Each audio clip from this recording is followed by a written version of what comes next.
we're still going to talk about why women who are experiencing low iron are just given an iron supplement. Well, if you're having low iron, it's not going to do any good to just supplement with iron. The bigger question is, why is my iron low in the first place? What is my body missing in order to actually establish good iron levels? Copper is like the general in the army that tells iron what to do. If you have copper bound up and stuck in the tissues, which iron can get stuck in the tissues as well, but if copper is stuck or copper is bio-unavailable in the body and it's just not being utilized correctly, then your general in the army has been basically taken prisoner, and then you have the soldier, which is iron, that doesn't know what to do.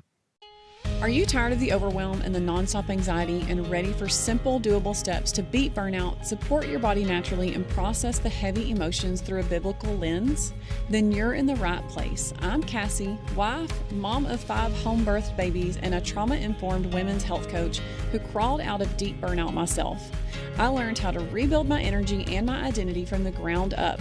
If you're ready for steadier energy, emotional stability, and joy that doesn't evaporate by noon, then grab your not coffee, take that one quiet breath you're going to get for the day, and let's dive in. Because if you're waiting for a perfect moment, you might as well pencil it in for never.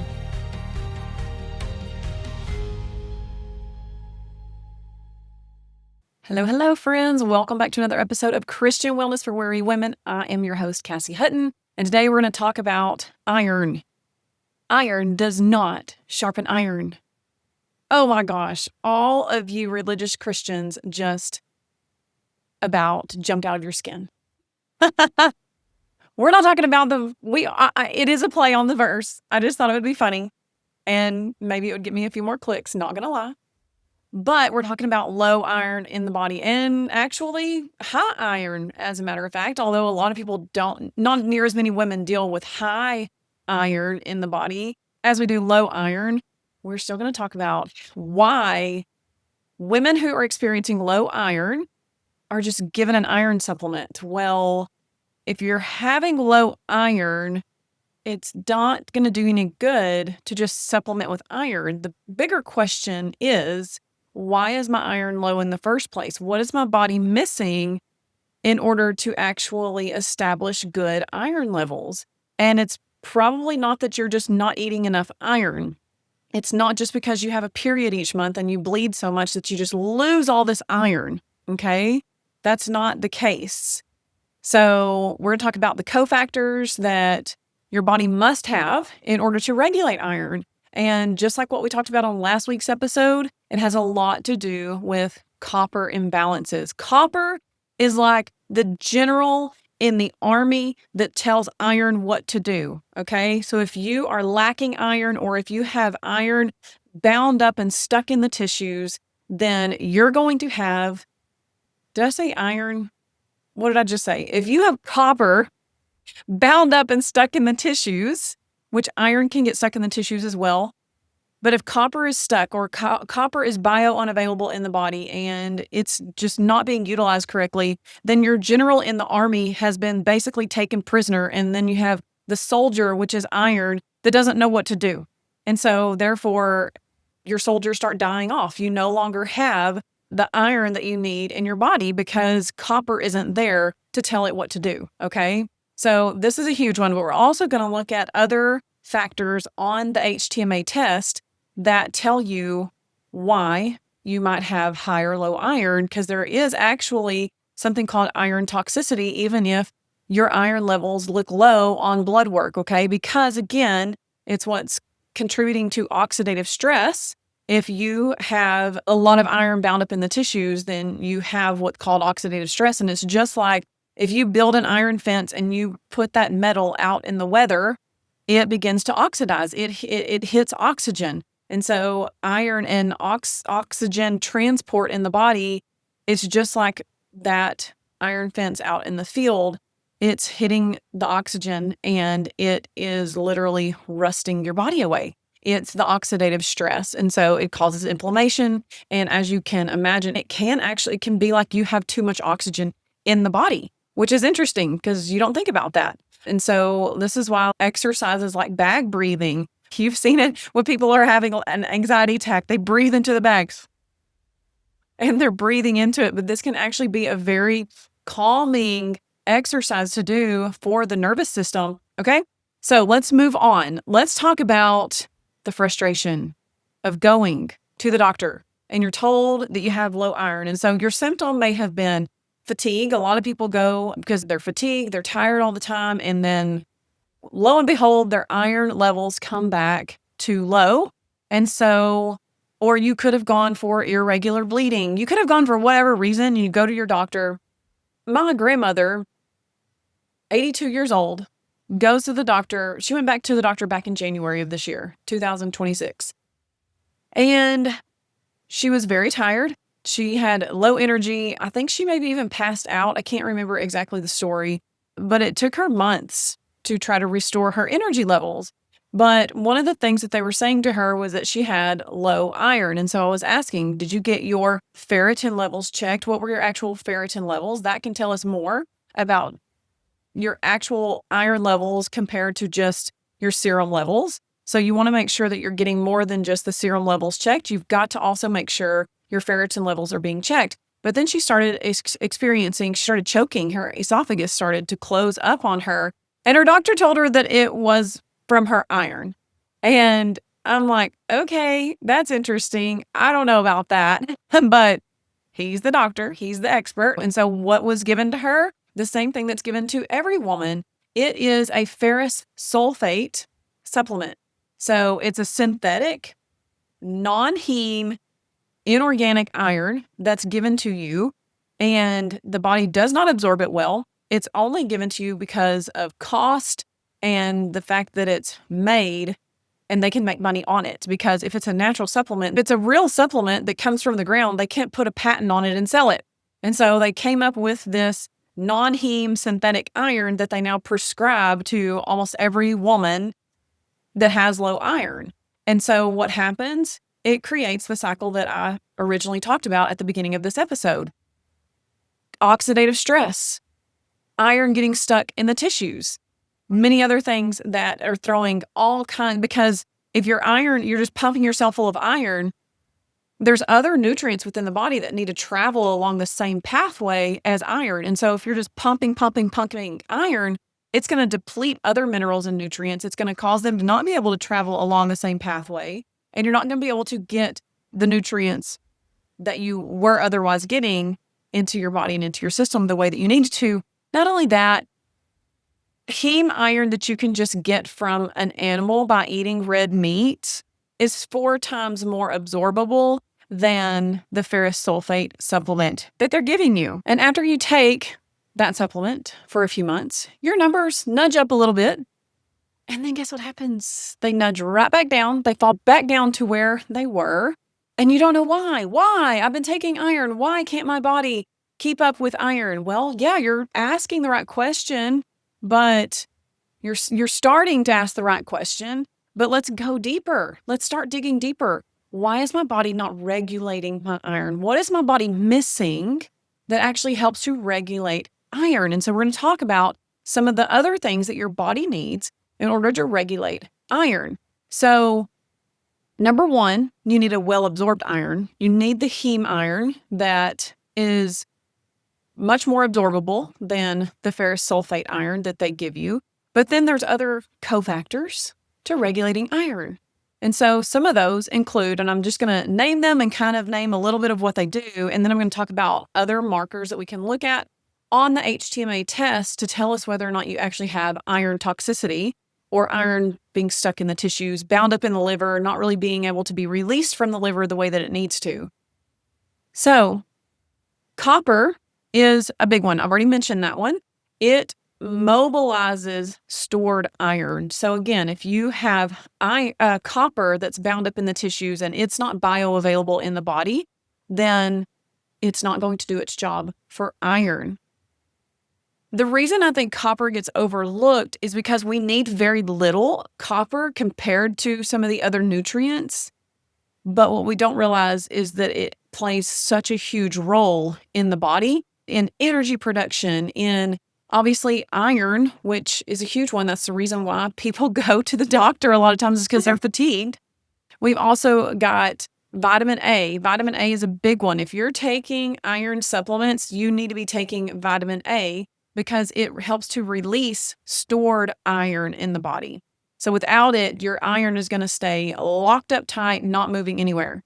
Vitamin C boosts absorption. Vitamin C boosts absorption for almost anything you take. It doesn't matter. You need to be getting a good form of whole food vitamin C, not citric acid. That's a type of vitamin C that's man-made, derived from God knows what, and it's not the same as a whole food vitamin C. So you can get vitamin C from lots and lots of fruits. You can get vitamin C from oranges, obviously. Drink you some orange juice, which is great for an adrenal cocktail as well. Grapefruit, lemons, limes, that type of citrusy fruit is all really high in vitamin C. And so vitamin C converts iron into the form that the gut can actually take up. Then you need vitamin Bs and folate. So like B6, B12, because this actually builds the red blood cells. And iron with no B vitamins still can't complete the job. And so when we're talking about B12 specifically, we're looking at cobalt on the HTMA test, and we can see and gauge if your body's actually utilizing B12 or not, depending on whether or not your numbers are high or low. So if you have really high cobalt on your test, we can see that the body's probably not utilizing vitamin B12 very well at all. Another one, zinc. Zinc helps to balance copper. And so again, this is a cofactor here. And so too much zinc is going to crowd out copper, and on vice versa, copper is going to crowd out zinc.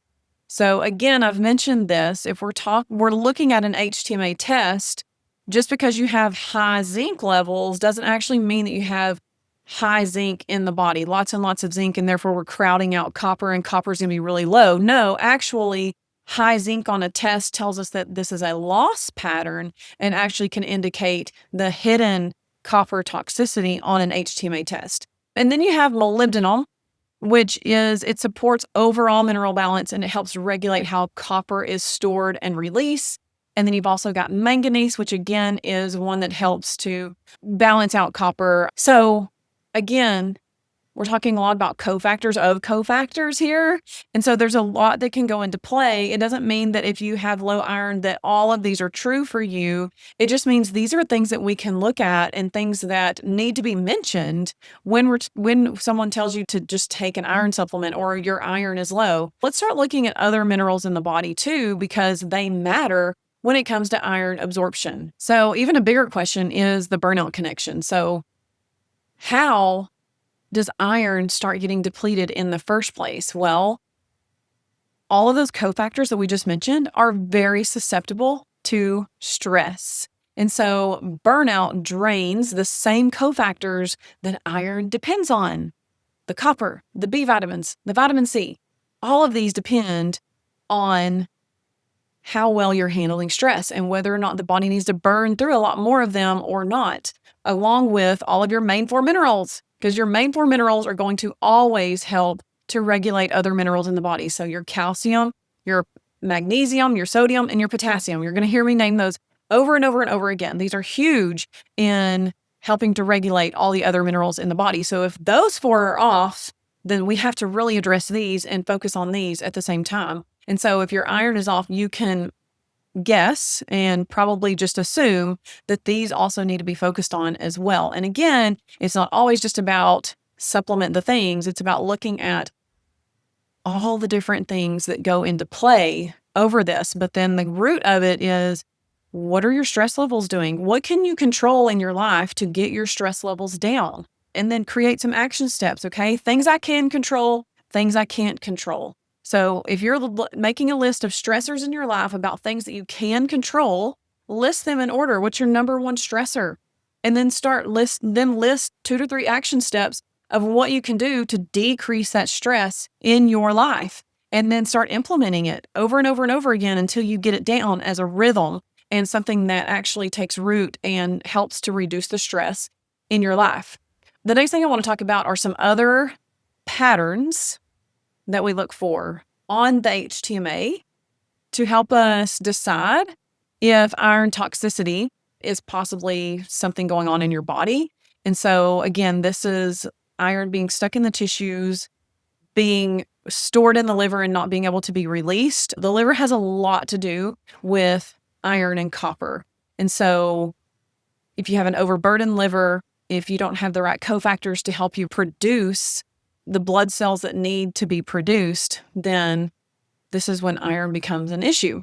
Number one, we definitely need to see blood level ratios for iron. It's super helpful.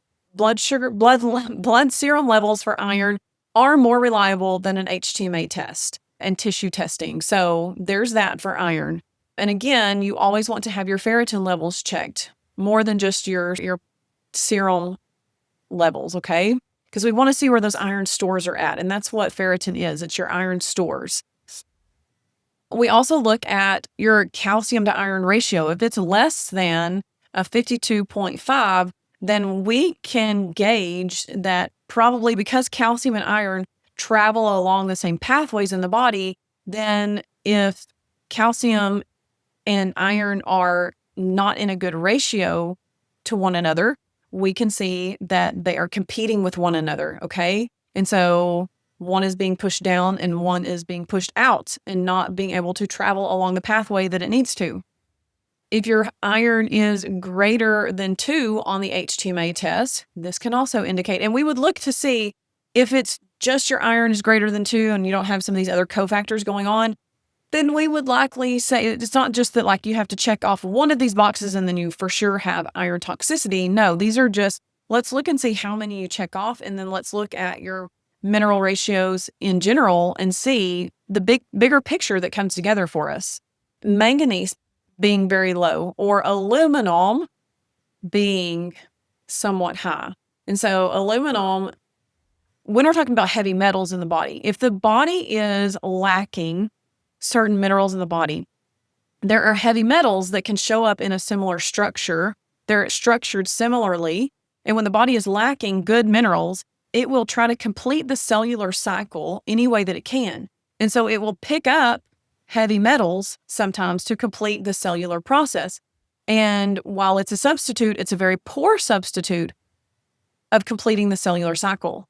And so when the body has to start picking up heavy metals in order to complete the cycle, then this is where things can really begin to play big issues in your life and in your health and things going on, especially cognitively, because heavy metals, again, love the organs, they love the brain, they love the thyroid.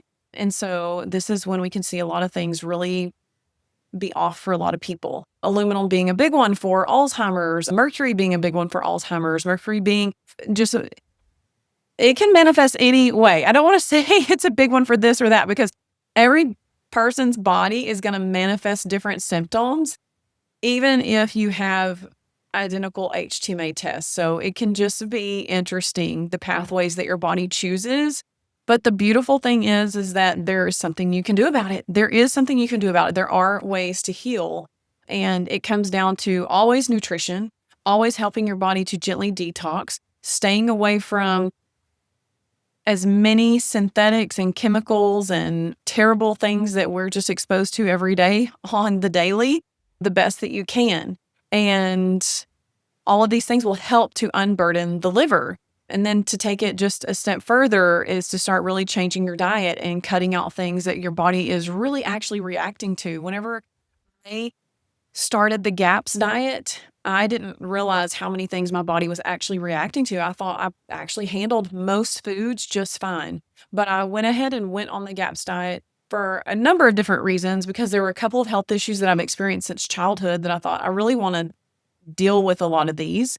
But a side effect of going on the GAPS diet was I didn't realize how inflamed and bloated my gut was. I really just kind of thought that it was after having that 5th baby, I just didn't lose the weight, but it actually was inflammation. And I was just carrying around this bloated gut all the time. And even my kids, my younger ones, God bless them, they're very truthful and honest. They'd be like, why is your tummy so big? You having another baby? I'm like, I don't know. I don't know why it's so big. Thank you for pointing that out. I'm already very uncomfortable about it. There were moments where my husband would say something about it, and I was like, look, I don't know what to do.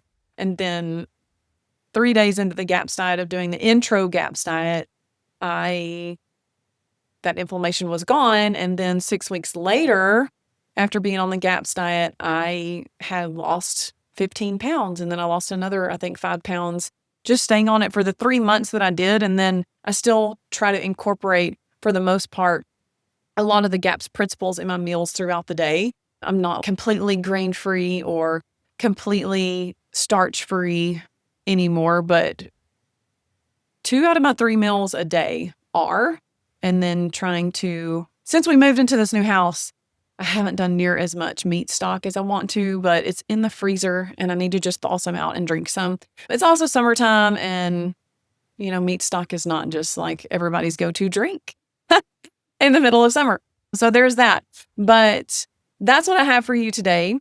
If you are experiencing low iron, and a lot of women are, look into some other cofactors. Let's do an HTMA test. Let's see where your levels are at, and let's see if we can do some other things to help you get started on a path towards redeeming your iron levels and getting them back up to par. Some very simple things you can do is really get in that vitamin C every day and take a vitamin A supplement.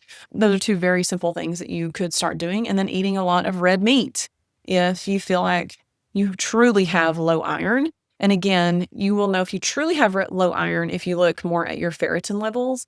And so prioritizing food sources is definitely a better option. Go get you a grass-fed beef liver, or if you like liver, eat you some liver. Eat you some liver. It's got the B12 in it. It's got the folate in it. It's got the copper in it, and it's got the iron in it. That's 4 supplements, along with so much more that liver offers to all of us. So with that, I love you guys. Reach out to me if you're interested in working with me. I am just thankful that you're listening in each and every week. I've been really encouraged this week by some of your comments and people reaching out and emailing me. And thank you for following along, because if it weren't for you, there would be no reason for me to do this. So be blessed. Have a good week, and I will see you on next week's podcast episode. Bye. Hey ladies, I hope today's episode hit you where you needed it. If it did, take 30 seconds and share it with a friend who's burnt out, praying for relief, and tired of feeling like God's strength is for everyone but her.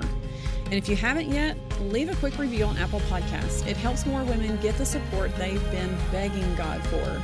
Now I'm off to make my adrenal cocktail and do the slow, steady work that pulled me out of survival mode. I'll meet you back here next Tuesday for another episode. Bye!